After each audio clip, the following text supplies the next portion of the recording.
My name is Elijah though.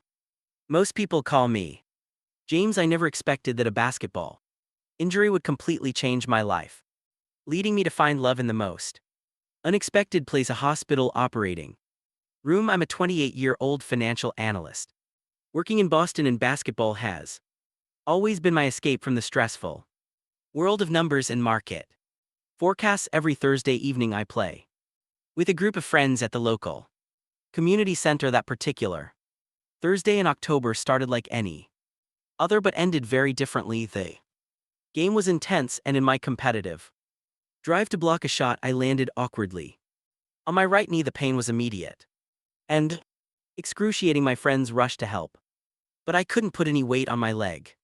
Within an hour, I found myself in the emergency room of Massachusetts General Hospital. After initial examinations and MRI scans, the diagnosis wasn't good. A complete tear of my anterior cruet ligament ACL requiring surgery. That's when I first met Dr. Christopher Bennett, the orthopedic surgeon who would change my life. He walked into the examination room with quiet confidence, his dark blue scrubs matching his deep blue eyes. At around 35, he had the perfect mix of youth and experience that immediately put me at ease. His brown hair was slightly messy, as if he'd been running his hands through it while studying patient files. "Mr. Mitchell," he said, extending his hand. His grip was firm but gentle. "I'm Dr. Bennett, but please call me Chris. I've reviewed your scans and I'll be handling your surgery." As he explained the procedure, I found myself more focused on the way his lips moved than the medical terminology he was using.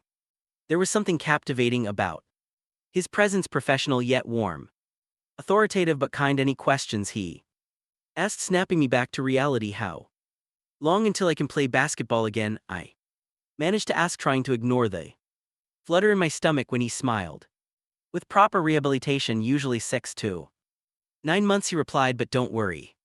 We'll get you back on the court." I was quite the basketball player myself in college. That casual revelation led to a conversation about our favorite teams and players, completely forgetting about my injury for a few minutes. When a nurse reminded him about his next patient, he seemed almost reluctant to leave. "I'll see you next week for the pre-op consultation," he said, standing up. "Try to rest that knee and call if you have any concerns.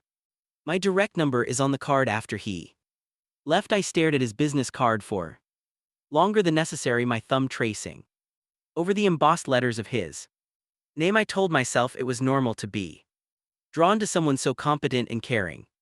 It didn't mean anything more, but that night, lying in bed with my elevated and ice-packed knee, I couldn't stop thinking about Dr. Christopher Bennett, his gentle hands during the examination, the way his eyes crinkled when he smiled, how he'd listened intently to my worried questions. The week leading up to my pre-op consultation was filled with a mixture of anxiety about the surgery and anticipation about seeing Dr. Bennett again. I tried to convince myself that these feelings were inappropriate. He was my surgeon after all, but every time I looked at his business card or received a follow-up call from his office, my heart would race. When I arrived for my consultation, his office was different from the sterile examination room where we'd first met. It was warm and personal, with framed medical degrees on the walls, alongside photographs of what looked like hiking expeditions and mountain climbs. "James," he greeted me with that same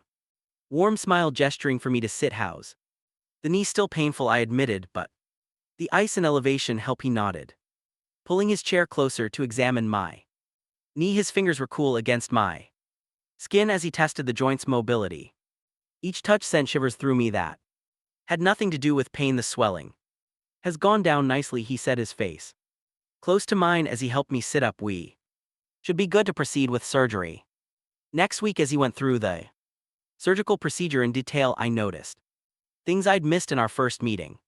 The faint stubble on his jaw, a small scar above his right eyebrow, the way he unconsciously bit his lower lip when concentrating. "I noticed you like hiking," I said when he finished, nodding toward the photos. His face lit up. "Love it. There's something peaceful about being on a mountain trail." "Do you hike?"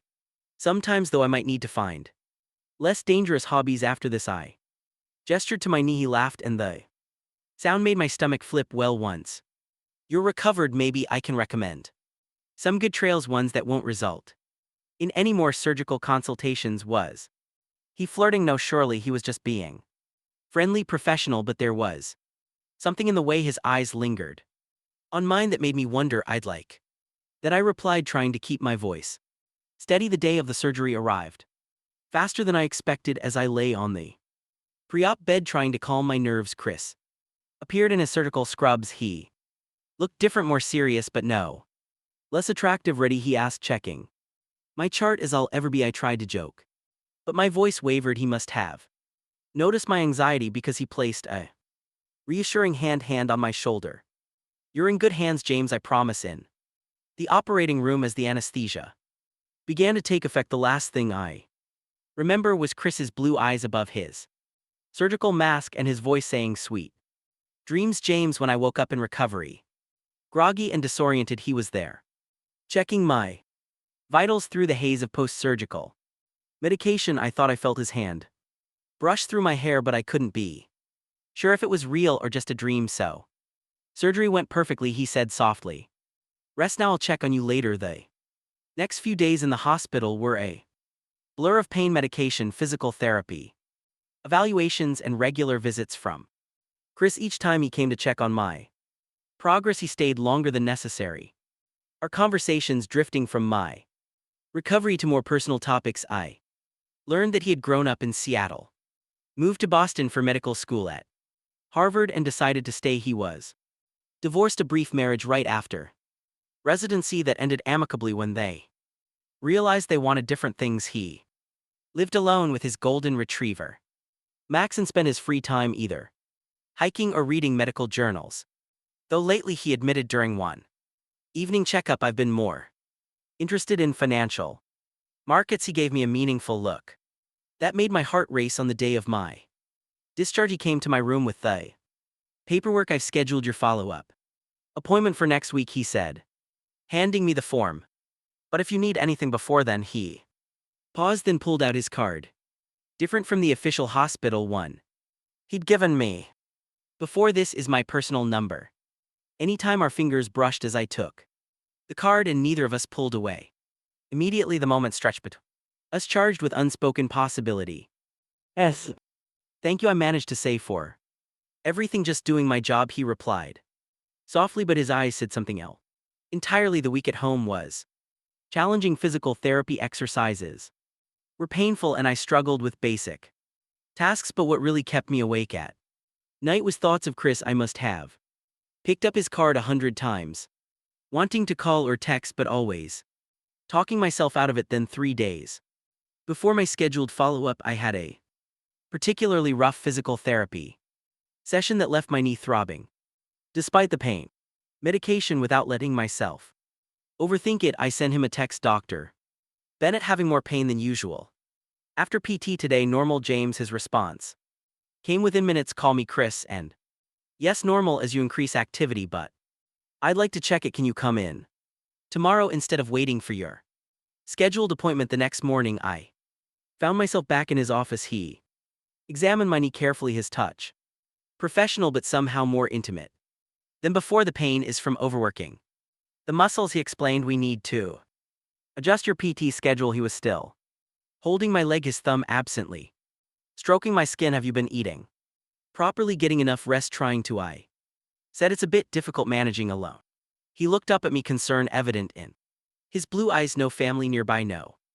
They're all back in Chicago, and my friends try to help, but they worked during the day. He was quiet for a moment, still not moving his hands from my leg. I could stop by after my rounds tomorrow. Bring dinner. Make sure you're doing your exercises correctly. My heart pounded. Isn't that above and beyond your duties as my surgeon? Probably, he admitted with a small smile, but I'm worried about you as your doctor. Of course, I echoed, trying to ignore the hope building in my chest. Then yes, that would be helpful. The next evening, my doorbell rang precisely at 7:00 p.m. Chris stood there in casual clothes, jeans, and a navy sweater that made his eyes look even bluer, holding bags of takeout from an upscale Italian restaurant. I remembered you mentioning you love Italian food, he said. Stepping inside, he looked different Outside the hospital setting more relaxed yet somehow more nervous we ate. At my small dining table talking about everything except my knee. He told me about his latest hiking adventure and I shared stories about my time in Chicago. The conversation flowed, easily punctuated by lingering glances and shared smiles. After dinner he insisted on checking my knee. Exercises, show me your routine, he said. Clearing space in my living room, I lay on the exercise mat, acutely aware of his presence as he watched me go through the movements, his hands occasionally guided my leg, adjusting the angle slightly. Your form is good, he said softly, his hand resting on my calf longer than necessary. But you're tensing here. His fingers moved to my thigh, demonstrating where I needed to relax. The touch sent electricity through my body. Our eyes met, and the professional pretense we'd been maintaining began to crumble. Chris, I whispered, not sure what I was asking for. He pulled his hand back slowly. I shouldn't. He started running a hand through his hair. This is incredibly unprofessional of me. What is? I asked, sitting up to face him. Being here, wanting to be here, thinking about you constantly since you first came into my He stood up, packing slightly. You're my patient, James. There are ethical guidelines. I struggled to my feet, balancing carefully. And after I'm no longer your patient, he stopped packing, turning to look at me. The intensity in his eyes took my breath away. After you're no longer my patient, I would very much like to take you to dinner properly. Not as your doctor. How long until I'm officially recovered? I asked, taking a small step toward him. 3 months post-surgery is typically when I sign off on a patient's recovery, he said, his voice rough. 2 months and 1 week to go. That's a long time, I murmured, now standing close enough to feel the heat from his body. James, he breathed, and I could see his control wavering. I should go. You should, I agreed, not moving away. For a moment we stood there, the air heavy with possibility, then with visible effort. He stepped back. I'll see you at your next appointment, he said, gathering his things at the door. He turned back. 2 months and 1 week after he left, I sat on my couch for a long time, replaying every moment of the evening. The way he looked at me, the feeling of his hands on my skin, the promise in his words. 2 months and 1 week suddenly felt like an eternity. The next few weeks were an exquisite form of torture. Our regular checkups became charged with unspoken tension. Chris maintained his professionalism, but his touches lingered. His eyes held mine longer than necessary, and sometimes I caught him watching me with an intensity that made my breath catch. During one appointment, as he tested my knee's range of motion, his fingers brushed the sensitive skin behind my knee. I couldn't suppress a small gasp, and his eyes darted to mine. Painful, he asked, his voice horror. No. Managed to say not painful. He cleared his throat and quickly moved his hands away, but I saw the flush creeping up his neck. We started texting regularly, always beginning with legitimate medical questions, but inevitably drifting into personal conversation. Late one night, after a particularly long text exchange about our favorite books, he wrote, 1 month and 2 weeks left, not that I'm counting. I smiled at my phone, typing back, definitely not counting the physical. Therapy was progressing well, and I was getting stronger each day. Chris had recommended a particular therapist, David, who worked in the same hospital. Dr. Bennett talks about you a lot, David mentioned casually during one session. He's very invested in your recovery. I tried to keep my expression neutral. He's a dedicated doctor. David gave me a knowing look but didn't comment further. One rainy afternoon, about a month before my projected release date as his patient, I was leaving the hospital after PT when I literally ran into Chris in the parking lot. My crutches slipped on the wet pavement and he caught me before I could fall. Careful, he said softly, his arms around my waist. We stayed like that for a moment too long, my back against his chest, his breath warm on my neck. Thank you, I whispered reluctantly. Straightening up, James, he started then. Stopped himself. You shouldn't be driving in this weather. Let me give you a ride home. I knew I should decline, but instead found myself following him to his car. Sleek black Audi that somehow perfectly suited him. The drive was quiet, filled with the sound of rain and windshield wipers. At a red light, I caught him looking at me, his expression intense. 1 month, he said quietly. In 5 days, I added. He smiled, but it was strained. This is harder than I thought it would be. The waiting, being your doctor, maintaining professional distance when all I want. He trailed off as the light turned green. When we reached my apartment, he insisted on walking me to my door, holding an umbrella over both of us. In the narrow shelter of my doorway, we stood close to close for doctor and patient, not close enough for what we both wanted. Thank you for the ride, I said, not moving to unlock my door. James, he said my name, almost a groan. I should go, you should, I agreed. Just like that night weeks ago this time. Though he didn't move away immediately. His free hand came up to my face, his thumb brushing my cheek so lightly I might have imagined it. Then he stepped back, turned, and walked away into the rain. The final month of my official recovery period felt endless. Every interaction with Chris became charged with anticipation and barely contained desire. We both knew we were drawing closer to the invisible line we'd set for ourselves, and it made every moment more intense. During my second to last scheduled appointment, Chris was checking my knee's stability. When his phone buzzed, he glanced at it, then smiled. What is it? I asked, curious about the expression on his face. I just received an invitation to speak at a medical conference next month, he said, his eyes meeting mine. In Chicago. My heart skipped. Chicago? Yes, he said meaningfully. I was thinking of extending my stay for a few days. Perhaps you could show me around your hometown. By then you'll officially be a former patient. The way he said former patient sent shivers down my spine. I'd like that.